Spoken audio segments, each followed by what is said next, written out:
It's one small step for man, one giant leap for mankind. This is the Cosmic Voice.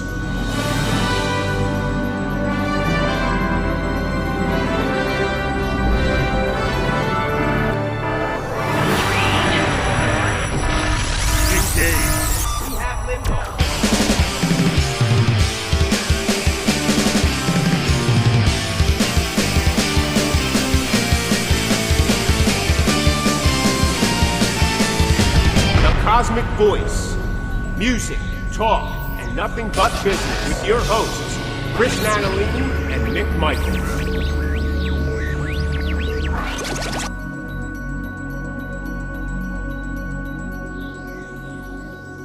Hello, everyone, and welcome to the Cosmic Voice. This is Season 5, Episode 2. I am here with my co-host, Chris Natalini. What up, what up? And I am Mick Michaels. Welcome back, everyone, to another show. Chris, good evening, Mick. Good morning to you. How are you? Good day, sir. I am doing fantastic, brother. You looking awesome. How about yourself? How you doing? I'm doing very good, very good. We're creeping up to the holiday season. I mean, like, Thanksgiving is just like a week or two away, and then, listen, then it's a silly season. But they've already been running Christmas music, which you could actually get 24/7, 365 days a year on the Sirius XM channel. But then, you know, all their specialty Christmas things, they're running. But Hallmark's been running. They've been running since October. They went nuts. And they figured if Lifetime can start in October, so can we. It's crazy, man. You know, like, everybody complains that they push Christmas early, but, I mean, literally, Christmas is right around the corner. I mean, for you, you've been celebrating since July. But, you know, it's crazy, man. Time's just flying, bro. It's amazing. I know this year alone, I mean, I wound up getting some new couches. Well, I should say this. I got some additional couches. My wife decided, hey, we need more sitting room in the house so when we have people over. And I'm like, well, wait a minute. When did we decide to have people over? So now I have... One room has two couches, another room has two couches and a recliner, and another room has a couch and two recliners. I'm like, who's coming over? Because if they're coming over, I'm out there, you know. So anyway, I got couches all over the place. My biggest problem is, where am I going to put my extra trees now, Christmas trees? Because usually I have 3 of them up. Because I want to walk in every room and go, bang, there it is, it's Christmas. I don't want to walk out of a room and go, wait a minute, what's going on here? So over the years, I've accumulated some trees, all right? Every room, I hit it, boom, boom, boom. Now I got more couches than I can shake a stick at, and I got no room for my trees. So my wife goes, well, we're only going to do one tree. Literally, like, my jaw dropped. I dumped in my pants. I was like, wait a minute, what? I mean, I didn't, you know. Does she know who she married? Yeah. Is she crazy? Well, you know, she's taking over the next set of years, so who knows? I don't know. You know how it goes. Wow, dude. Let me tell you something. I'm going to work it in. Don't worry about it. That's the way it works. Do you put a tree in your studio? Down here? Yeah. Yeah, I'll get a little tree here at the desk. You get a little tree? Just, maybe you're going to... I may have to be forced to put it down here. That's awesome. But That's awesome. You know, it's good stuff. It's good stuff. But yeah, right around the corner, man, you know, the home centers, they were early October. You had your Grinches out. Your crazy. Everything man. was crazy, man. But that's crazy. The way it goes. And if it helps the economy, I guess. If anything. And you said, I'm sorry, you said XM, Sirius XM's running Christmas music?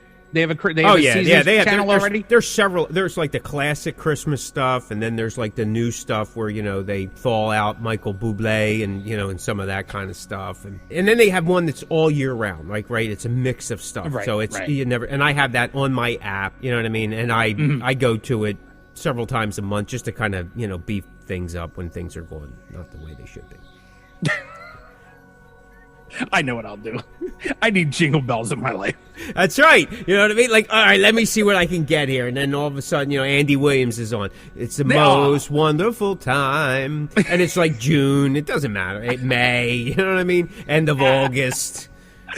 You know what I mean? Snow's like a fading memory. But, you know, whatever the case may be. So Season 5, nothing changes. Nothing changes, just some of the topics, but a lot of the answers are exactly the same.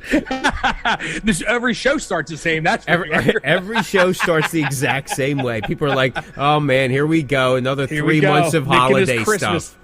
Making this Christmas. Mixing this Christmas, man. I mean, yeah, already we're like awesome. five minutes into Christmas, so you know what I mean? Episode 2 of the new season. So what's been going on with you? Anything going on with you? No, brother, just coming out of the summertime, had a super busy summer, like we talked about the last episode. So nothing, man. I'm gearing up for the holiday season, and just like you are, and that's it, brother. That's it. Hopefully, hitting the studio with the new band, hopefully by hopefully a little after Christmas, right after the new year. So looking forward to that. Other than that, that's it, man. That's it. Yeah, I've been in and out of the studio working on several projects, stuff with my band, stuff with some external projects, some additional stuff, other people I'm working with. It's kind of been exciting, but I can't seem to get away from the studio too often anymore. But I guess you can't complain. It's better than digging ditches, though I've done that too, and stuff. So one or the other, it's all good. It's all good. All right, with that, let's get to the topic of tonight, or this morning, or this afternoon, or any time of the day that you may be listening. We're going to talk about bands buying onto the show. Bands buying onto the show seems to be a new fad. Actually, it's not a new fad. It's a fad. It's not really a new fad now. But now it's an open talk about fad. Yeah. A lot of your nationals, they don't mind talking about it the same way. They even talk about, like, who wants to buy onto the show. They put it out there. It's kind of like a big want ad.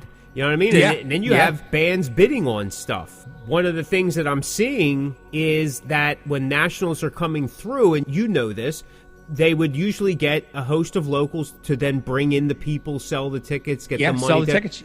A lot of these nationals that have these tour packages already in place, they're not even worried about locals. They don't care about the ticket sales because most of the stuff is already paid for. Not to say that they're not getting paid, because they will get their cut from ticket sales, but they're not relying on local bands anymore.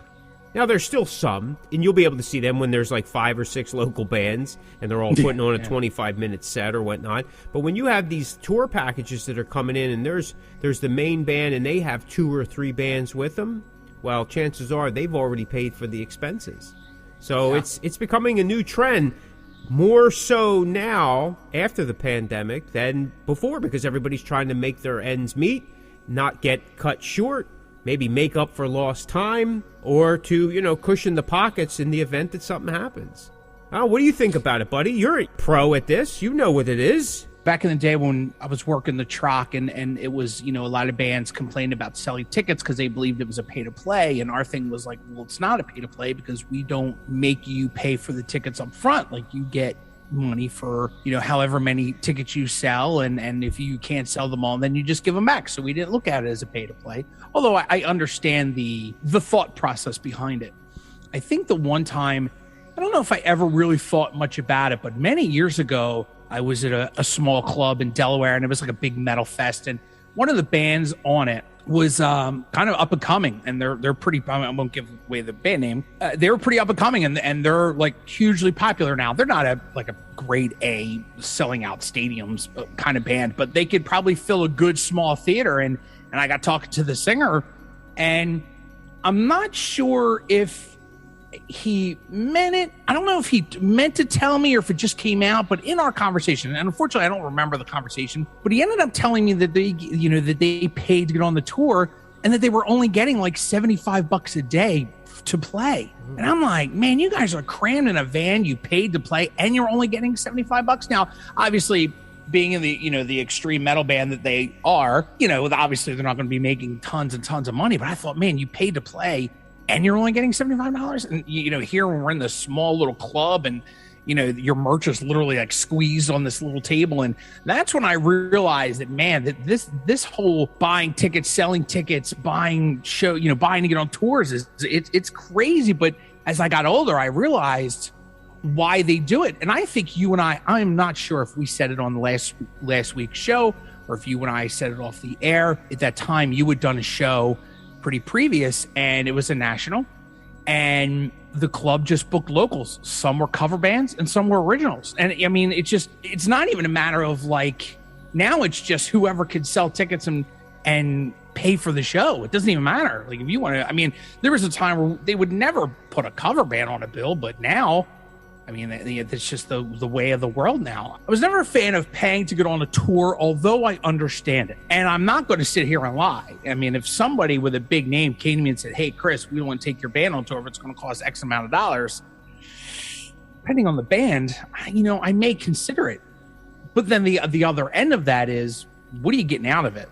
And are you going to ride that out? Like after, so, okay, you pay to play thousands of dollars, whatever it is, you do the tour, you do the pictures, you do your social media, then what do you do after that?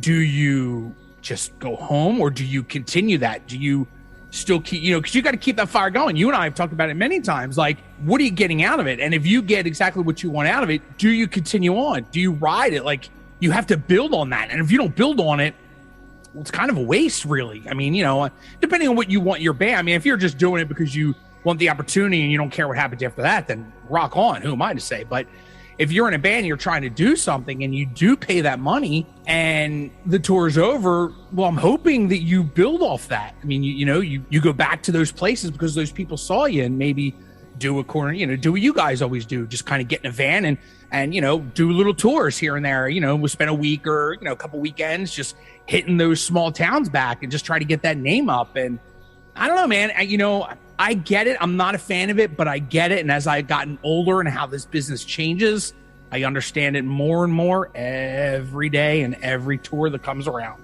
Well, I'll preface it by saying this. The industry, just in the last 2 years, has changed several times. It's like changing ownership hands, right? Right out of the pandemic. Business was changing before the pandemic because things were going down the tubes. And then with the pandemic, coming out of it, when the gates opened, there were some things that were being done differently because of the restrictions, right? But it changed again this year because a lot of the businesses didn't survive. A lot of the bands didn't survive. People needed to come up with another model to make money. Now, again, this is a secret, a dirty little secret that's been around a long time. There's talk that, Van Halen did it, paid to be on stuff and early on and like so on and so forth. But I do want to say this, the distinction, there is a difference between selling tickets and paying to play. You sell tickets, you have to cover that end, but you do get a piece of the tickets. That's usually how it is. When you pay to play, there's no money that's kicked back to you. You're literally paying for the slot. So there is a big difference. Listen, in the 80s, if we put on our own shows like Beef and Beers or whatever, we would sell tickets because you want people there for two reasons. You want people there, and two, you want to cover the money you've already put out. And thirdly, make some money on it. A lot of those Beef and Beers back then, when people actually used to participate in them, you could make some decent money at the end if you needed it for, recording or whatever. And that's usually what we did back then. So there really is no difference. Like, you want people to come out, if you're putting your own show on, you pre-sell tickets. There's nothing wrong with that, right? But if you're 100%. Paying just to play and there's nothing getting back to you, well, that's a whole different story. And listen, there are venues that still do that. Some of them will, here's the thing, some of them will disguise it as, we're giving you tickets, but you don't get any cut of those tickets. You basically just bought some paper and your slot, and then you can do whatever those tickets you want with. They'll say, well, you can sell them for whatever you want, you make your money, and you know how that usually runs. Because by that time, so you have to be careful. I mean, have we all been kind of fault to that? Yeah, listen, you've been in this business long enough. You've been around the rodeo several times. If you're saying you haven't, it's one. But I tell you, I've never paid to be on a bill and or paid to just play a show. That's just something, it doesn't work out that way. Now, I know what you're saying in the event that, if Judas Priest came and said, hey, we'd like to take you on tour, but this is what it's going to cost you. Would I love to do that? Absolutely. Could I make the numbers work? I don't know. I'd have to see it. You would expect that. Say, I'm just going to use Judas Priest because that's in my wheelhouse of my band sound. Mm-hmm. You would expect that you'd be playing in front of more of your niche audience. Yeah. So there would be some payoff, notoriety or exposure awareness, maybe some increase on your social media. Possibly, let's just again, if you bought onto a tour, are you going to have enough money left over to support that tour with enough merchandise and enough quality merchandise then to make up the money? Like, you have to think that through. And then I've talked about this in the past. There was a band that went on tour with Saxon, and I was at first like, how the heck did they get that? I don't see, and then I found out through the grapevine they paid. They only did about, I'd say maybe 6 to 8 shows. From what I understood, they paid about $4,500. Now, this is about 10 years ago. Right. Okay? So they paid about $4,500, but that didn't include any lodging, didn't include back line. They had to bring all their own equipment. They had to put up their own lodging, their own transportation. Food was not included. There was nothing included, right? It was just to play at those venues. That means basically you weren't making anything from the show performance per se. You were hoping that you would make up the difference in merch. And again, for most in-the-trench indie bands, hometown hero type bands, do you have that kind of merchandise or enough of it to last you a whole tour? A whole tour. And a whole tour, again, is it a month? Is it a couple weeks? Is it 3 months? Whatever the case may be. But that's a big chunk of money. Yeah. Right? I have merch all year round, but I have different levels of it, right? Like sometimes I have less, sometimes I have more. I usually have a little bit more before we go on the road and we're planning a tour, right? And that's normal because you're going to be playing more often in new cities and you want to have that available. Yeah. Right? But if it's like if you're playing around your same circuit, you may not be carrying as much merch in stock because it's like, well, a lot of people have already gotten it or they've seen it, so you're picking up that 1 or 2 or a half a dozen or whatever the case may be to kind of balance some things out, gas money here, whatever, some food. I don't know one way or the other, but it's now, like I started at the top of the show or the top of the topic, is it's becoming more talked about with a lot of national bands. And it's like national bands that are, well, the A crowd is one thing, B crowd's another, but you're starting to hear it, the talk and the chatter between those C and D bands because they're not drawing the same big crowd, but they're popular enough. They have something in the can that people want to go see, 1 or 2 songs, maybe they had a hit 20 years ago, whatever, but it's still enough to draw a crowd in, but they can create the opportunity for another band that doesn't have that record of a hit 20 years ago, 15 years ago, but there is some interest, but this gives them more exposure, and they're paying for it. They're just paying for advertisement and the ability to play. It's Russ the Boss. This is Stephen Pearson from Rat, the Rat Bastard. You're listening to the Cosmick Voice. I mean, listen, like we talked about before, we were talking about it a little last season, just in the law of the 2 seasons, paying for views, for likes, for streams, for whatever, has become part of a lot of PR packages now. It's normal. It's normal. What was looked at 10 years ago, even 5, 6 years ago, as a taboo, even Facebook, when people were buying likes, Facebook would wipe those likes clean if they thought that they were too much off the chart. Yeah, There's a band I know. I'm not going to mention any names. I'm not even sure they're around anymore. But like they had over 100,000 likes. I was doing some shows with them, and we had booked a tour through a booking agency. We were working with somebody, so we booked these run of shows with them. And, you get familiar with the band before you're on tour with them. You would just want to hear what the music, what's the setup. And I was like, man, how come I never heard of these guys? Like, and they got this and that and the other thing. 100,000 likes, whatever the case may be. Well, I guess shortly after the tour, I don't know, and this was a number of years. This was like 2015 or whatever. They wound up, like, I guess they bought this package of likes. And then all of a sudden there was like, I don't know, 300, 400, 500 likes left on their page. Like it went from 100,000 to like literally overnight because Facebook was like policing the stuff. So but now they're not policing it like that. Now they're doing more political policing and all that kind of stuff since the COVID era.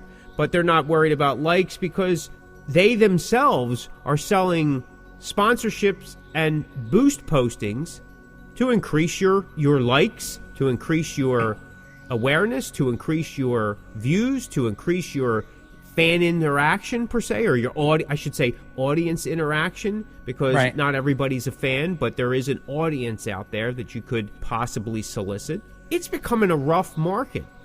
And as I was talking to you before we went on air, it's getting harder and harder now for independent in the trench bands to start really making an impact. All your major labels, whatever you want to consider them, okay, all the different levels of major labels. And when I say that, I mean ones that have artists or bands that you're awful well familiar with. Like you probably have them on your shelf. Mm-hmm. They're not signing really anybody except other signed artists who have either went solo, created other bands. I mean, some guys are on multiple labels because they're on different bands. Yeah. But you're not seeing that rise in indie, independent artists coming up.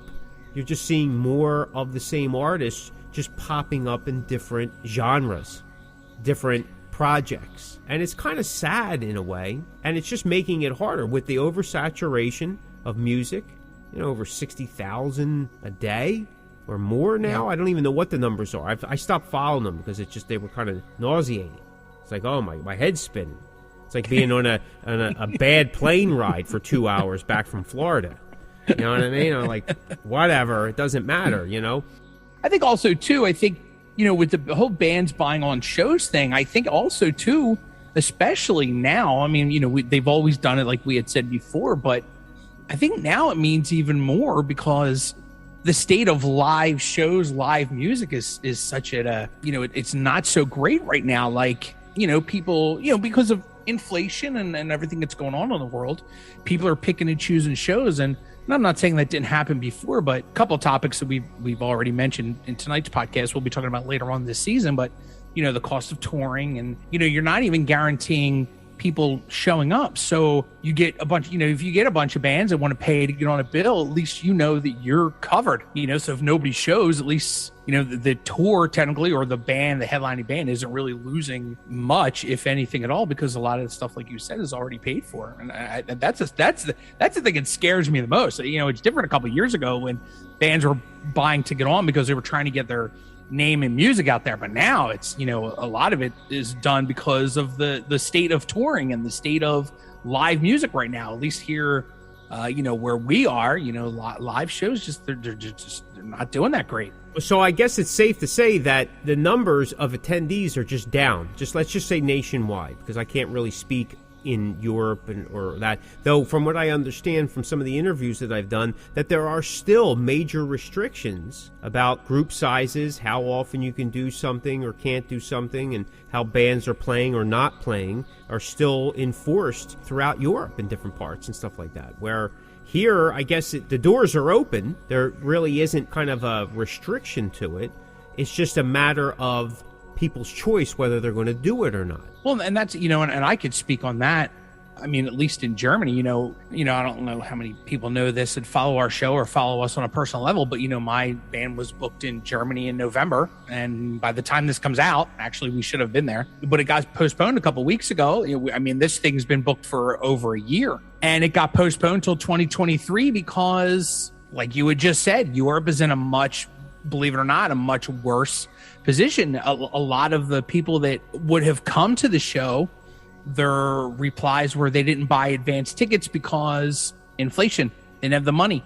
They want to go see a bigger festival because they can't afford both. They can't afford the big one and the small one like they did, say, pre-COVID, where they would go, hey, I'm going to go to both. I'm going to go to the little one. And then now they're just picking and choosing. Also, on top of that is again, another topic we'll talk about this season is bands not being able to get to the venues, especially overseas. They can't get to the country. At least if I pay X amount of dollars for a big festival with 20 bands, guarantee 3 of them are at least going to cancel. But at least if I pay that money, I'm going to see the festival. A small show of, say, 5 bands, 2 bands can't get to the country. 2-3 bands can't get to the country. Then guess what? The show's, it's already looking bad. So, I could speak at least to the German market, and I've talked to German fans and friends that I have over there, and they're all saying the same thing.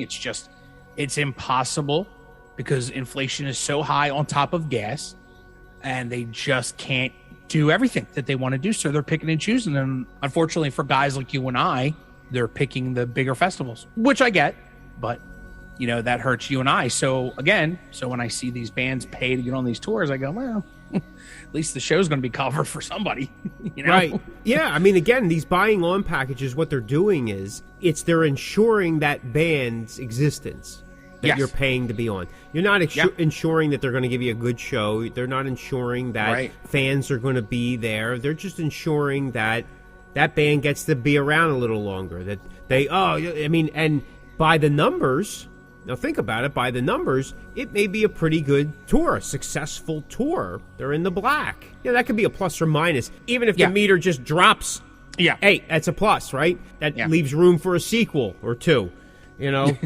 But what's it doing for those bands? And like you said, it's not uncommon. We talked about this in a couple seasons ago. We kind of briefly skimmed the surface of it. But a lot of your festivals, all those smaller bands, they often pay to be in there. It's kind of like buying shelf space, right?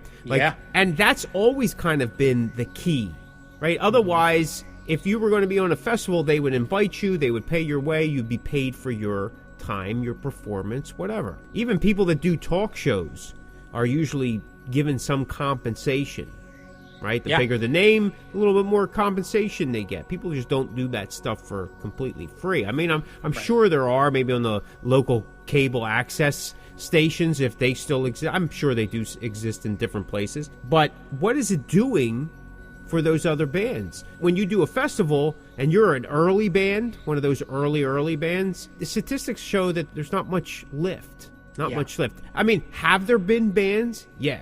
I mean, Butcher Babies is one of those bands. Yep. Right? Yep. But they also had the rhetoric that they were touring relentlessly with a U-Haul and a truck.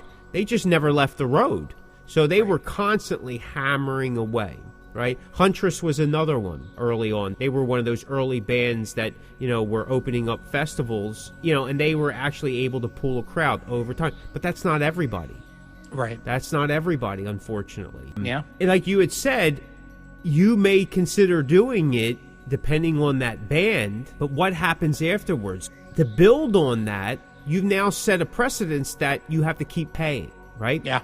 Unless something, and again, there's always that possibility, right? The odds could always roll in your favor that, let's just say you paid $5,000 to do this tour and something happens from there. But that's a small percentage of people. What do you do afterwards? How do you top that without spending more money if nothing happened? You were just another band. If you were in a package with a headliner and there was a sub-headliner who has a slightly bigger name, and then maybe you're either that band under the sub-headliner, or there's two bands that kind of go back and forth, you take turns. I don't know. I'm just throwing some hypothetical stuff out there. Well, again, you just got lost in the shuffle. And a lot of times, you know how it is. When there's bands 5, 6, 7, 8 bands deep, a lot of times people forget those early bands. And there's not enough of a crowd there sometimes for them. People have learned that. Like, if I don't know who the bands are, they don't go. They don't go until right before, or, you know, the band before the main band, so they can kind of get up front or find a better spot. But, you know, they come later. I don't know who those bands are. We do it even for some of the national shows that come to the large arena areas, right? They go, well, who's opening? Well, I'm not really interested in seeing them. I'll come a little late. I've said it. You've said it. I've known tons of people that said it. Or, we can get there a little late. Doesn't matter. You know what I mean? I'm okay with missing them, or, you know. Right. Because you have no choice. Like, you want to see the band that you want to see, you may have to deal with who's ever on the tour. Yeah. Here's how some of these bands parlay it that actually do make a splash. From what I understand from people I talk to and some things that I read, I may not understand everything I read. That's another fault of mine, but let's see if I can get it out. Is that if, say, they buy onto a package, and again, if they have a good team, they may be able to negotiate some stuff. Hey, look, we got, we can offer this, or, you know, whatever the case may be. So what they usually do is they complete that tour with, say, the bigger name act. They immediately jump on a tour for themselves as the headliner, coming back around to those same cities, but the smaller venues, right? So that the tickets are lower. They can know that, okay, we can definitely, based on our response from the tour and what merch looked like, we could probably do this at this capacity. Instead of playing the Wells Fargo Center, they maybe go play the TLA, or they go play the Fillmore or something like that, right? And then they come back around, and then that's when they determine, is this band capitalizing? Now, the thing is not every band can do that. Not every band can do it. Right. If you're direct support for that major act and there's not a third player, yeah, maybe it might work out real well for you. Real well for you. This is what a lot of European bands do. Yeah. When they're trying to make their bones here, right? They'll tag with somebody, and then they'll come back around again, and they're doing well. Yep. I mean, like Accept right now is doing a lot of dates at a lot of places that are much smaller than maybe what they played a number of years ago, and a lot smaller to whatever they play over in Europe. But they're just hammering through shows and keeping the name out there. I mean, now, again, they have 30, 40 years worth of stuff. There's a lot of history and quality with that band. But still, my point is they're not taking on these large Spectrum-type venues, but they're working more theater-type houses and things of that nature, and they seem to be doing pretty good. I think that also comes into play of, like, because there's a couple of, like, really underground death metal bands that do that are pretty big, but what they'll do is they'll play the small bars just to make sure that there's interest, right? Like, just to make sure if we can put 50 people in here, or 200 people, whatever, 250, then maybe we can go a little bigger. You know what I mean? But let's test the waters where we're playing places that's not much of a risk. Right. Where we could, lose our shirts. Right. And then if the tour's successful, then we'll come back around and we'll do bigger venues. Sure. Just like back in the day, you saw your opening bands do the small venues, then they would do the big venues with the nationals opening, and then they would do they would just grow. Right. Right. And you've seen a lot of bands do that. Like, I mean, that was commonplace. That's what they did. You're not seeing that now. No. You're not seeing it the same way. No. I mean, there's many bands, numerous bands, countless bands. They're playing regular shows. They get the opportunity to open up for some nationals, but then they're back to their regular shows. Nothing ever happens because most of the time these nationals, they don't talk to anybody. There's no interest. They don't care. They don't come in until their time. There's no interaction. Where back in the old days you would hear stories of, hey, take you on tour, or, hey, our guy's seen you, and this, I've had some feedback that, like, some of these bigger headliners, their management comes into the room, or one of the band, hey, man, you guys did a really good job, and there's a little bit of talking, but never once have I been asked to, hey, would you mind coming on tour? Would you want to do a couple extra? Hey, we're going to do a couple more shows along the East Coast. Why don't you come with it? That stuff doesn't exist anymore. Why? No. Because that cuts into everyone's take, and there isn't that much of a take anymore. Yeah. So, like you said, these bands are putting together these packages and going, hey, look, our management team just put together a 12, 15 city tour. Here's where it is. It's already mapped out. We're following, blah, blah, blah, blah. Here are the venues. We can give you a 30-minute slot if, or you want to get a 45-minute slot or whatever. Here's the cost. This is what it is. Yeah. This is what you pay us. You'll have to cover all the rest of this. Because none of these bands, now there are bands, I've seen it, I've been on shows where some of these bands that are touring together, they are sharing equipment. Right? Yeah. They work out a deal, because they may be doing it together. Right? And they go, look, you throw in this, I throw in this, we get this percentage, you get this percentage, anybody here at the bottom, this is what will get kicked back up. It's like a pyramid scheme anymore. Yeah. Right? It's Amway for bands. Hey, listen, maybe they have it right? I don't know. Well, listen. You are listening to The Cosmic Voice with your hosts, Chris Natalini and Mick Michaels. And, then there's things like, you had mentioned it earlier. Do you pay the big money to be on the big festivals with, the big weekend festivals with 50 bands? Or do you put that money, let's say like you're a band, right? And you have a decent amount of money to go one or two places. Do you pay to get on a tour, or do you pay to be on one of these big weekend festivals of 50 bands that you're just going to be buried in anyway? You and I have talked about this many of time over the years, privately. I think we did do a small discussion season 1, season 2. I think we touched on it. And this is my answer now, as was then. If you have money in your hand to do something with, do your own tour. Book your own tour. 100%. I'm a firm believer. You get out there and you get a run of shows. If you're going to spend some money, pay a booker and be involved. Don't just say, hey, book me some shows and you don't know what they're doing. Get involved. Tell them what you're looking for, what you want, yes and no things. You veto it, you agree to it, whatever the case may be. You massage the thing so it works for you and go out and do it on your own. Yep. Right? So if you're going to lose money, at least you lost money doing it your way. If you're going to make any money or you're going to save some money or whatever the case may be, then at least you're doing it on your own.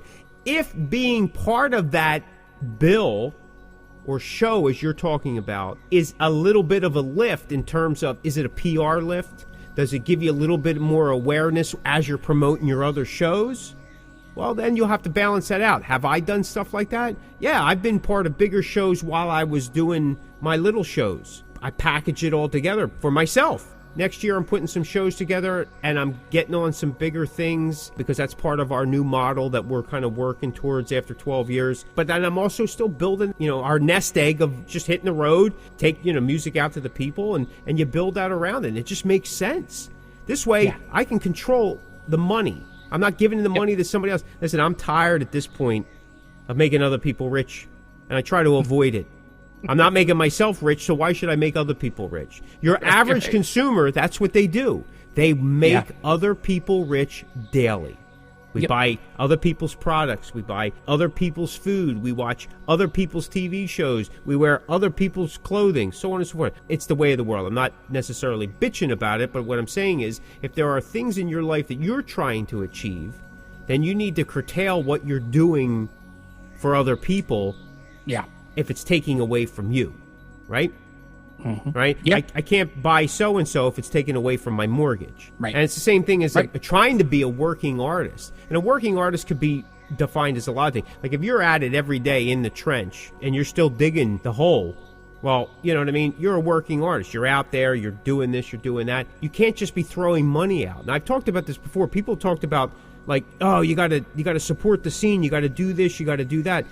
Yeah, but it's not economically feasible if you're trying to do the same exact thing. Me showing up at a club every night is not feasible because it's taking me away from doing and honing my craft, my business model, right? To me, supporting the scene is being a quality artist, showing up on time, being professional, a positive influence on it, so you're bringing something to the table, not just standing around at the table waiting for scraps. I agree, brother. If you have the money, do it yourself, man. Put yourself out there. Yeah, but like you said early on, you have to weigh out the options. From what I've seen on the paperwork, the options aren't really that good. Again, you're making somebody else rich and you're taking all the chance. Yeah. Right? Once you put that money up, that other band's not taking the chance anymore. They don't even care if you show up. Nope. Because it's an ironclad contract. Yep. If you don't show up, you may forfeit the rest of your opportunity to play. They get to keep the money and bring somebody else on. Because, like P.T. Barnum kind of said, maybe said, people made it up, maybe it's been misquoted, there's an ass for every seat. There's always somebody that's going to jump up and go, I'll pay it, I'll do it. Yeah, because ego drives that. Ego drives that.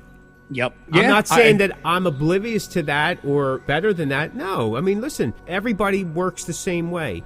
You just have to balance it out. You have to weigh out the options. Can I do it? Can I do it? And like you brought up a fantastic point. How do I parlay that into something else? Where do I build on that? So if I'm going to invest this money, again, we'll just use the number $5,000. I'm not going to invest $5,000. That $5,000 is just not for that run of shows. It's that window of opportunity that follows that. Am I making connections? Am I connecting to resources that are going to help me down the line? And again, how do I do that? I got to do that by being positive, being out there, being, paying attention, learning as much as I can so that maybe I don't have to do this again. There are ways around it. And I guess it depends on the level that you want to do. I told this story before.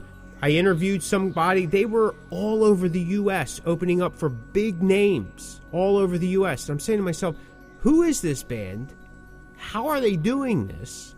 Their likes didn't show it, nothing. After talking to their representatives after a while, I became friendly. They were buying tickets to be on these shows and then just giving the tickets away. Giving away. And so they're flying from city to city, putting up all the money on themselves. They had a bit of a cash that they wanted to spend. They figured, if I align myself with big, people are going to think we're big.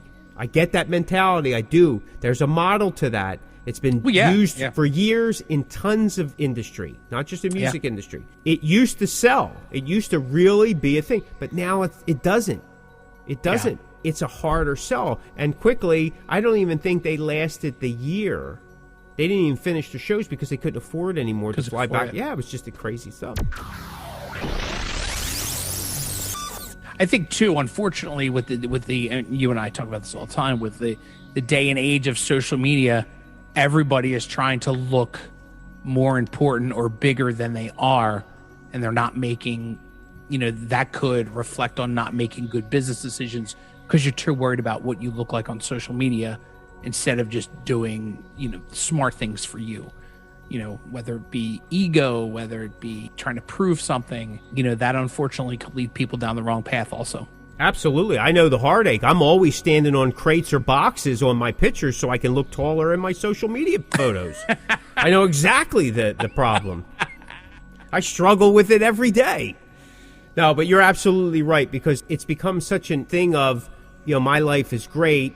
My life is better than yours. Look at what I'm doing. Yeah. That, it's unfortunate that some people, it's just a facade and they can't even deliver with it. And it really is. It's a shame because we've built society like that now that it's affecting all aspects of society, right? Yeah. So now people are expecting more, but people aren't giving more because they don't really have more to give. Right. In reality, right? It's very difficult. It's a 0.5% of 0.5% of the people that could give all the time and it not be affected by it. But for the rest of us, like you said, people in Europe are affected by the economy shift, inflation. Of course, right now, the war over in, the Ukraine is affecting the morale and the feeling of spirituality, the energy all throughout Europe because people are afraid of it affecting them literally in the physical sense. Now, nuclear threats like the 80s all over again. In that respect. So people are curtailing their spending for a lot of different reasons, out of fear, out of lack of, and it's terrible. And we're feeling the same thing here. It's just that we may not be seeing it the same way as they're seeing it. Because a lot of our wealth is independent here, as the government is hands-off. Over there, the government is more hands-on, and when they decide something, it affects the people as a whole. Right. So there is that trade-off, but I understand it. So it's affecting everybody, but I don't know, and I'm going to say the same thing that we said once before when we slightly talked about this topic. You really got to weigh out the options. Yeah. Like I said, in my opinion, I think you agree, because we talked about it, is if you're going to do it, you're going to spend that kind of money, do it for yourself. Yeah. 100%, man. 100%. And going back to our very first episode, honestly, success is measured by what you think success is, right? Right. My success and your success may be two different things. So whatever you think success is, and that's what is most important when you make a decision like that. Like, what is your ultimate goal? Does it make sense? Always bet on yourself, right? That's right. Take the chance, because if you're going to lose, at least you lost on your own terms, and you pick yourself back up and move on. I mean, you could do a short tour, have great shows, maybe smaller attendance in littler venues, make a little bit of merch, make a direct connection with the people that carries you on, that you get to do it again. You could put out $6,000-$7,000, do a tour, and how are you going to rebook those shows? It wasn't your management that did it. You may not even have management. You just know how to sign a checkbook. That's it. Yep. That's your management. So you didn't connect with the club in that regards, and if you played early, you didn't pull a crowd because nobody knew who you were, and the venues, they see that. Rather, you take a small thing, you get in with some other bands. If you're hitting a new venue, a new region that you haven't played before, you always go in as a support. Unless you really carry in numbers. That's a different story. But you always go in as support. You get a better response. The pressure's off. You get to enjoy more. And the chances of you making more, and again, making more could be defined as a lot of things. Are you talking finances? Are you talking... If you don't spend money, that's making money. If I'm spending $200 a month, I'm just going to throw out numbers. I know some of it doesn't make sense. If I'm throwing out $200 a month in my private life for a gym membership that I don't use, but I'm putting it out, That's $2,400 a year. If I cancel that gym membership, guess what? I now make $2,400 a year. It's still my money, but it doesn't go out anymore. It sits in my bank account that I can use for something else. Yep. Right? Yep. So in essence, I've quickly now made more money by just change how I do things. And it's the same thing for doing your tours and your booking. And you can work out food. You could work out backline by working with other bands in smaller venues. Say, hey, listen, I'm on the road. I'll support the bands. I'm bringing minimal stuff. Any possibility we could use your shelves, maybe some cabinets, whatever. Yeah. And now you're making money because it's less you got to take on the road, less manpower, less gas. Because the heavier your vehicle, the more gas you're running. You don't have to bring a trailer. So going through tolls now, because if you've been on the tolls at the PA Turnpike, it's going out the roof. Forget it. It's crazy. Forget it. It is crazy. It's crazy. It is. So if you got a trailer, now you're paying twice. It's like two axles, right? Oh, yeah, so, true, yeah. You're already saving money. And if you can get somebody else to play for you, then you stay home, you save a little bit more money. That's kind of my goal right now. I've talked about this before. I get somebody to take my place, and I still write the music and retain the copyright. Then I'm doing pretty good. It's the KISS way of life. I guess. Well, no, it's kind of like the Mick Jones way of life for Foreigner. Oh, yeah, too. Yeah, you just gotta,